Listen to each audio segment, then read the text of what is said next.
Jarawa reserve ফরেস্টের ভেতর দিয়ে আমরা যাব, কিন্তু জারোয়াদের কোনো ছবি আমরা তুলতে পারবো না বা দেখাতে পারবো না।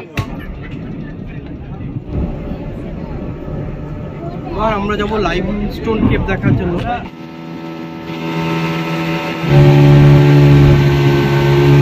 ব্যাপক লাগছে জায়গাটা, একটা সুন্দরবন ফিলিংস। জেলিফিশের মতো দেখতে। পৌঁছে গেলাম মাড ভলকানোর কাছে। এগুলো কিন্তু অ্যাক্টিভ আছে, এই যে মাটির নিচ থেকে বেরিয়েছে ভলকানো। এস থালি এটা হচ্ছে লোকাল ওয়াংরি ফিশ, লোকাল ফিশ।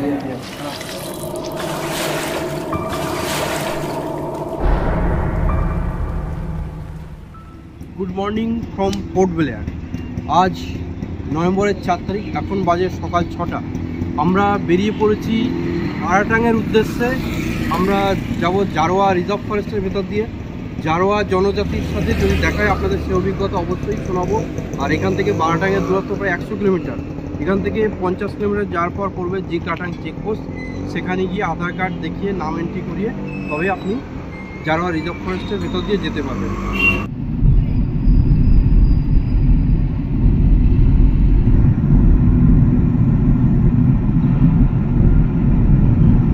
দুদিকের প্রকৃতি উপভোগ করতে করতে আমরা প্রায় ঘন্টা 10 মধ্যেই পোর্ট ব্লেয়ার থেকে পৌঁছে গেলাম জিরকাটাং চেকপোস্টে। আমরা পৌঁছে গেলাম জিরকাটাং চেকপোস্টে। এখানে আপনার কোনো একটি আই কার্ড দেখিয়ে নির্দিষ্ট ফর্ম ফিল আপ করে আপনাকে পারমিশন নিয়েই জারোয়া রিজার্ভ ফরেস্টের ভেতর দিয়ে যেতে হবে। এই কাজটি ড্রাইভারের কাছে দিলে ড্রাইভার নিজেই করে দেবে। তো আর এখানে আপনি নিজে চাইলেও যেতে পারবেন না। এখানে অনেকগুলো গাড়ি একসাথে কনভয় করে যাবে, সামনে পুলিশ প্রোটেকশন থাকবে। আর এই কনভয়গুলো 4টে স্লটে হয়, সকাল 6টায়, তারপরে 9টায়, 12টায়, 2:30টায়। আমরা সকাল 6টায় বেরোনি, যেহেতু সাথে বাচ্চা আছে। 9টা স্লটে আমরা যাব। এখান থেকে এখন আমরা যাব মিডিল স্টেট। মিডিল স্টেটের দূরত্ব এখান থেকে প্রায় 47 কিলোমিটার। জারোয়া রিজার্ভ ফরেস্টের ভেতর দিয়ে আমরা যাব, কিন্তু জারোয়াদের কোনো ছবি আমরা তুলতে পারবো না বা দেখাতে পারবো না, কিন্তু যদি দেখতে পাই আপনাদের সেই অভিজ্ঞতা শোনাবো। আর যার পথে কোথাও কিন্তু দাঁড়াবে না, কনভয় নিয়ে যাবে, মাঝপথে কোথাও দাঁড়াতে হবে না, কন্টিনিউ এই যে 47 কিলোমিটার চলবে। এখন বাজে 7:30। 9টার সময় আমাদের কনভয়, তো এতক্ষণ আমাদের ওয়েট করতে হবে। পাশে একটা মন্দির আছে, চাইলে আপনারা সেখানে কিছুক্ষণ সময় অতিবাহিত করতে পারেন। এখন আমরা ব্রেকফাস্ট করব। পাশেই ছিল একটি ছোট হোটেল কাম রেস্টুরেন্ট। কাল বিলম্ব না করে আমরা পৌঁছে গেলাম ব্রেকফাস্ট করার জন্য। এই যে আমাদের সকালের ব্রেকফাস্ট, আমরা ধোসা, গরম গরম ধোসা খেয়ে বেরোচ্ছি।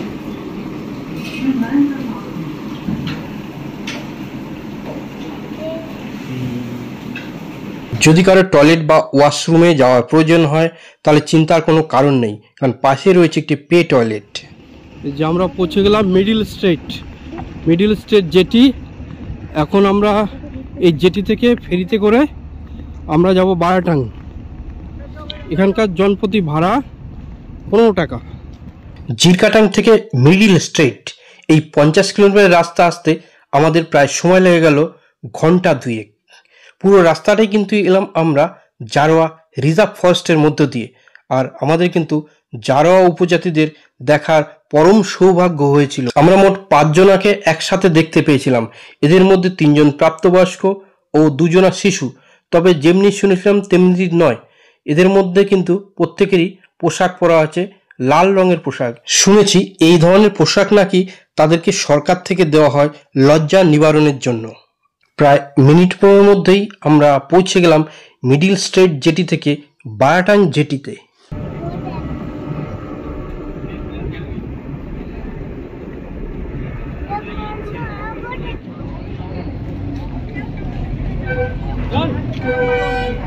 আমরা পৌঁছে গেলাম বারাটাং। এবার আমরা যাব লাইমস্টোন কেভ দেখার জন্য। কিন্তু লাইমস্টোন কেভ দেখতে গেলে আপনাকে আবার এখান থেকে বোটের টিকিট কাটতে হবে। পাশে রয়েছে কাউন্টার, 900 টাকা জনপ্রতি। কাউন্টার থেকে টিকিট কেটে আপনাকে পাশে যেতে হবে বোটের জেটিতে। ওখান থেকে বোটে করে কিছুটা গিয়ে আবার ট্রেক করে যেতে হবে, টিকিট কাটলেই হবে না।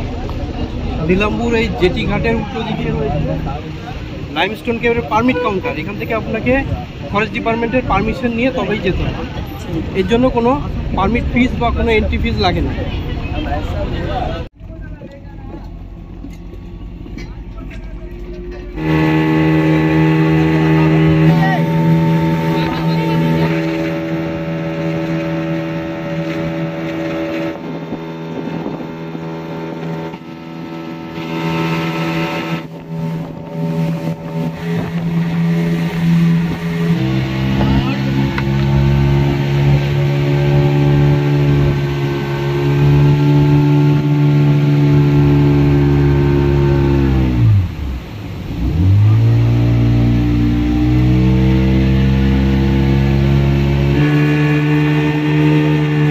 স্পিড বোট থেকে নেমে হেঁটে এবারে আমাদের পৌঁছাতে হবে লাইমস্টোন কেভে।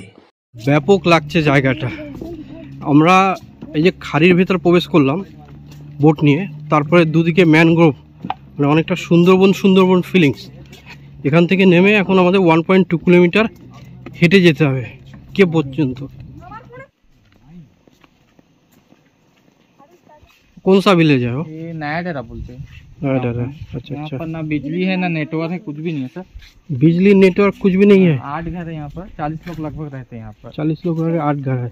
स्कूल स्कूल वगैरह उधर है, वगैरह करते हैं, सब खेती वगैरह कर रहा है। तो भैंस चराता है आगे जो भैंस सारा कुछ है सर यहाँ पर। সারি কিছু কাছের শিকড়গুলো এগুলো কিছুটা সিঁড়ির মতো হয়ে গেছে।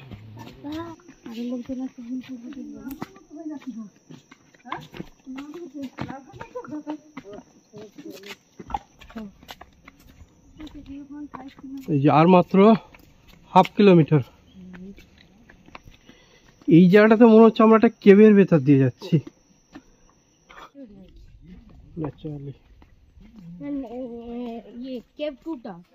এই যে আমাদের লাইমস্টোন কেভ, এখান থেকে শুরু হচ্ছে প্রায় 100 মিটার লম্বা কেভ।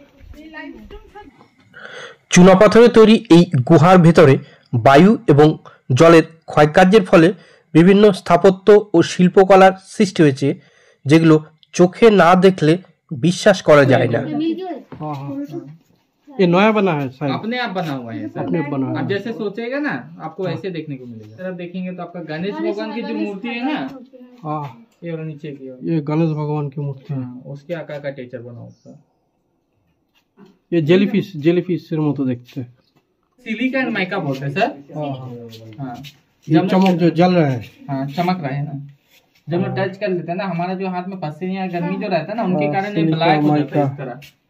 इसलिए अरे किसी मेरा stone मुख को मत माथे ना touch অগ্র करिए। শঙ্কর মতো शंख के দেখতে। आकार का टेचर बना उसका। আচ্ছা, এটা শঙ্কর और इस तरह बना होकर झूमर लाइट झाड़बाती जो बोलते हैं, झाड़बाती এটা। हाँ, हाँ, इसमें बन रहा है। पिलर के क्या बोलता है ये? ऊपर से बढ़ के तो स्टैलेक्टाइट बोलते हैं। स्टैलेक्टाइट नीचे स्टैलेग्माइट, स्टैलेक्टाइट। और दोनों जोड़ के कॉलम बनता है। हाँ कॉलम बनेगा, अभी नहीं बना है सर, बन रहा है ये। बन रहा है, सालों में ही कुछ बढ़ रहा है सर। 2-4 सालों में बन जाएगा। ফুলের মতো দেখতে। हाँ, देखे ना सर, পদ্ম ফুলের কুড়ি। कली जो बोलता है ना कमल फूल का, हाँ रिवर्स हाँ, होता है, কুমিরের হ্যাঁ, এই যে কুমিরের शेप में बना होगा। अरे এটা হাতির বাচ্চা, এই যে হাতির বাচ্চা। হ্যাঁ, লায়নের या সিংহের পাঞ্জা। शेषनाग भी समझ सकते সিংহ। এখানে দেখুন টপ টপ করে জলের ফোঁটা পড়ছে। তো এই জলগুলো কিন্তু গাছের যে শিকড়, গাছের শিকড় থেকে এই জলগুলো কিন্তু আসছে।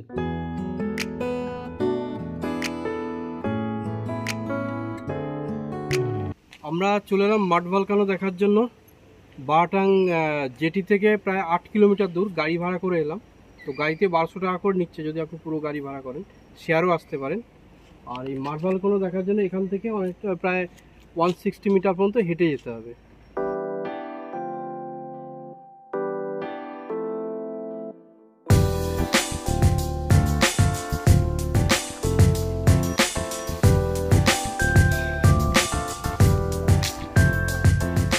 ঠিক তো নেই। আমরা পৌঁছে গেলাম মাড ভলকানোর কাছে। আমাদের ড্রাইভার হলো 160 মিটার, কিন্তু আমার তো মনে হলো আরও বেশি ডিস্টেন্স। বেশ উঠতে বেশ হাঁপিয়ে গেছি। তো ভলকানো কখনো দেখিনি, এই মাড ভলকানো দেখেই খুশি থাকি। এটা নতুন ব্যাপার, দেখা যাক কি।